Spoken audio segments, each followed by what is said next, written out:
तो हेलो दोस्तों, कैसे हो आप सब लोग। आज का मार्केट आपने देखा ही होगा।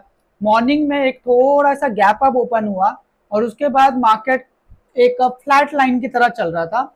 ज्यादातर कुछ ट्रेड मिल नहीं रहे थे। लेकिन अगर आपने बैंक निफ्टी देखा होगा तो बैंक निफ्टी में एक अच्छा खासा जो क्लोजिंग हुआ है वो अराउंड 300-350 पॉइंट का क्लोजिंग हुआ है। तो बैंक निफ्टी में अच्छी खासी तेजी आई है एज कंपेयर टू सेंसेक्स और निफ्टी। सेंसेक्स की अगर मैं बात करूं तो सेंसेक्स आज पूरा ही फ्लैट था, तो आज हमने सेंसेक्स में कोई ट्रेड नहीं लिया। आई होप सो आपने भी कोई ट्रेड नहीं लिया होगा। लेकिन मैंने भी आज ट्रेड किया था, जैसे कि मैंने कल आपको लेवल्स बताए थे। तो सेंसेक्स में एज सच तो कोई लेवल्स थे नहीं, इसलिए मैंने निफ्टी पर फोकस किया और दूसरा बैंक निफ्टी पर। तो मॉर्निंग में बैंक निफ्टी में ट्रेड लिया था और वो फर्स्ट ट्रेड लिया था और उसके बाद मैंने निफ्टी में ट्रेड लिया और दोनों ट्रेड में मुझे एक अच्छा खासा प्रॉफिट हुआ, which is something around again 3000 plus profit हुआ।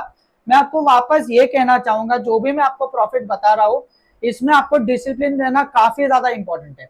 आपको डे का एक अमाउंट डिसाइड करना है और उतना अमाउंट होने के बाद आपको टर्मिनल क्लोज करना है। उसके बाद आपको एक भी ट्रेड नहीं लेना है, भले फिर उसके बाद मार्केट कितना भी ज्यादा आपको प्रॉफिट दे सके, लेकिन आपको एक अमाउंट के बाद ट्रेड लेना ही नहीं है। तो मेरा भी एक अमाउंट डिसाइडेड है। अगर आपको किसी दिन ज्यादा प्रॉफिट हो रहा है तो दैट्स गुड, पर हमेशा आप ओवर ट्रेडिंग मत करना। तो आज मैंने भी दो ट्रेड लिया और जितना मुझे लगता है कि अभी प्रॉफिट क्लोज करना चाहिए, टर्मिनल क्लोज करना चाहिए, मैंने टर्मिनल क्लोज कर दिया और आई थिंक सो 45 मिनट्स में मेरा काम हो गया था। तो उसी तरह से आपको भी ट्रेड लेना है। मैं जो लेवल्स बताऊंगा वो लेवल्स आपको देखना है, एनालाइज करना है, समझना है और अगर लेवल्स क्रॉस होता है तो ही आपको ट्रेड लेना है। तो जैसे कि आज आपने भी ट्रेड लिया होगा, वैसे ही मैं आपको अभी कल के ट्रेड्स के बारे में बताने वाला हूँ, कल के लेवल्स के बारे में बताने वाला हूँ। निफ्टी में, बैंक निफ्टी में और सेंसेक्स में कल कौन से लेवल्स इंपॉर्टेंट होंगे। लेकिन उसके पहले आज रात में फेड के एक रेट के बारे में वो बताने वाले हैं। तो पॉसिबिलिटी ये है कि रेट कट हो सकता है। मैं ये कहता हूँ कि मेरे ख्याल से तो रेट कट नहीं होगा, क्योंकि नो चेंज होगा। क्योंकि बिकॉज ऑलरेडी यूएस में इन्फ्लेशन आने के काफी ज्यादा चांसेस है। तो मेरे हिसाब से तो रेट कट नहीं होना चाहिए। लेकिन अगेन मैं ये कह रहा हूँ कि मैं कोई इकोनॉमिस्ट हूँ नहीं, तो मैं ये नहीं कह सकता कि सच में रेट कट नहीं होगा। बट आज रात को समझ ही जाएगा कि क्या होने वाला है। तो चांसेस है कि रेट कट हो गए 0.25 पॉइंट से। अगर रेट कट हुआ है तो वो पूरे वर्ल्ड इकोनॉमी के लिए और हमारे इंडियन मार्केट के लिए अच्छी अच्छी ही खबर है। और अगर अनचेंज रहा तो माइट भी कुछ अफेक्ट हो सकता है इंडियन मार्केट पर। चलो वो देखते हैं, अभी रात में हमें पता चल ही जाएगा कि एग्जैक्टली क्या होने वाला है। तो यूएस मार्केट काफी ज्यादा वोलाटाइल रहेगा आज के रात में और इसके बेसिस पर ही कल का हमारा मार्केट डिसाइड होगा। लेकिन फिर भी मैं आपको एक लेवल्स बताता हूँ, वो लेवल्स पर आप देखिए और इस हिसाब से ट्रेड करना। तो चलिए बिना कोई टाइम वेस्ट किए सीधा चलते हैं हमारे टर्मिनल पर। तो ये हमारा बैंक निफ्टी का चार्ट। अगर मैं आपको इसको वन डे के टाइम फ्रेम में दिखाऊं, 15 मिनट्स के टाइम फ्रेम पर अगर मैं आपको ये दिखाऊं तो आपको ये आप ये देख सकते हो। जब मार्केट ओपन हुआ तो एक अच्छा खासा एक गैप अप ओपन हुआ था, फिर उसके बाद मार्केट एक ऊपर ही जा रहा था। फिर उसके बाद यहाँ पे एक फ्लैट मार्केट बना और यहाँ पे एक अपसाइड का कैंडल बना और उसके बाद निफ्टी बस ऊपर ही चलते गया और अभी वो 22,900 के आसपास क्लोज हुआ है। तो जैसे कि आप देख सकते हो कि निफ्टी 50 में अच्छी खासी तेजी आई है, कि अच्छा खासा हुआ है। और आज के मार्केट में बेसिकली जो आपका निफ्टी मिड कैप है, मतलब मिड कैप 100 जो है वो सबसे ज्यादा प्रॉफिट में था और उसके बाद स्मॉल कैप। तो ये दो इंडेक्स ज्यादा भागे। और आज मार्केट थोड़ा चॉपी इसलिए था क्योंकि आईटी सेक्टर और एफएमसीजी सेक्टर जो मार्केट को ड्रैग करने की कोशिश कर रहे थे, बाकी सब सेक्टर जो थे वो पॉजिटिव में थे। तो ये एक रीजन था आज मार्केट गिरने का, आई मीन थोड़ा चॉपी रहने का।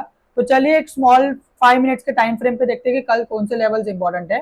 कल अगर मार्केट गैप डाउन ओपन होता है और आपको अगर मार्केट 22,750 पर मिलता है और 22,750 पर अगर आपको मार्केट सपोर्ट लेता हुआ दिखता है, तो आप यहाँ से सी साइड का ट्रेड ले सकते हो।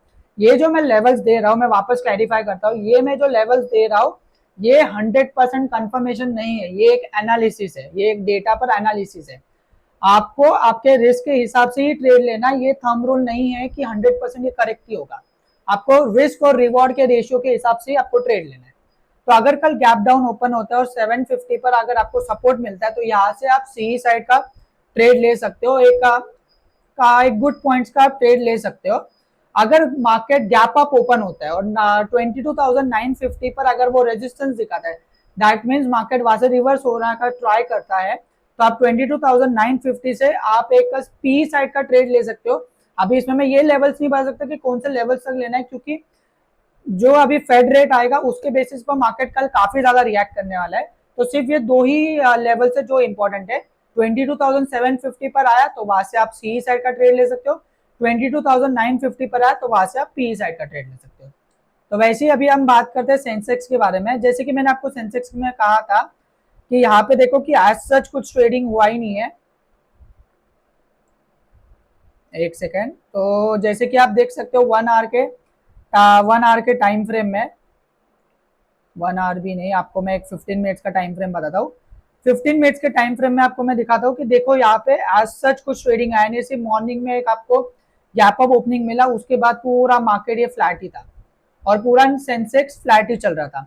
तो इसलिए एज सच अपने स्ट्रॉन्ग आपको यहाँ पर ट्रेड नहीं मिला होगा, क्योंकि मुझे भी एज सच कोई ट्रेड मिला नहीं। तो अभी इसको मैं एक 5 मिनट्स के टाइम फ्रेम पे आपको बताता हूँ कि कौन से लेवल्स इंपॉर्टेंट है जो आपको लेने चाहिए। तो यहाँ पे अभी लेवल्स मिस हो गया,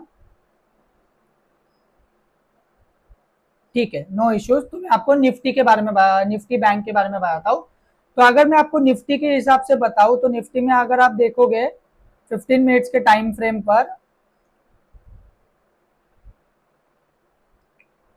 15 मिनट्स के टाइम फ्रेम पर अगर आप देखोगे तो यहाँ पर अच्छी खासी मूवमेंट आई है। ये देखिए यहाँ पर एक गैप अप ओपन हुआ है, तो ये जो गैप है ये गैप फिल करने के लिए बैंक निफ्टी नीचे आ सकता है, वो कभी भी नीचे आ सकता है। ये तो मैं आपको 18 का बता रहा हूँ, लेकिन आप देख सकते हो कि ये काफी ज्यादा हाई पर जा रहा है। क्यों? क्योंकि आरबीआई ने इंडसइंड बैंक को क्लीन चिट दे दी है, उसके बाद से पीएसयू बैंक्स, फिर हमारे प्राइवेट बैंक्स और इंडसइंड बैंक भी काफी ज्यादा रिकवर कर रहा है, जिसकी वजह से आपका बैंक निफ्टी भी बढ़ रहा है।